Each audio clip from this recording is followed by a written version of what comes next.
Still all cozy on her perch.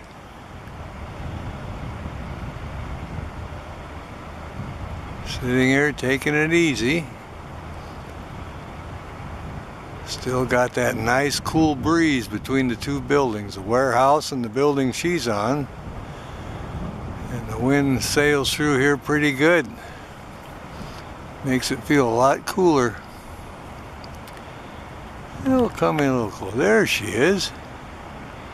Well, she's wide awake now. And her crop isn't swelled out quite as much, so she might getting ready to go hunting here in another day or so. I think she's still eating on that duck carcass.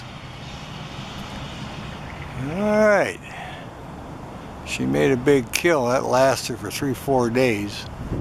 Gorged herself and then has no reason to hunt. She goes over and finishes on the carcass and then comes up here and rests. Doesn't want to waste any food.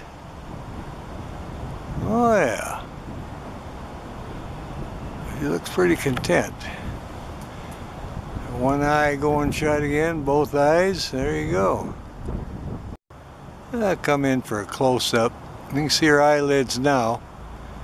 Kind of a bluish, pale blue color to them.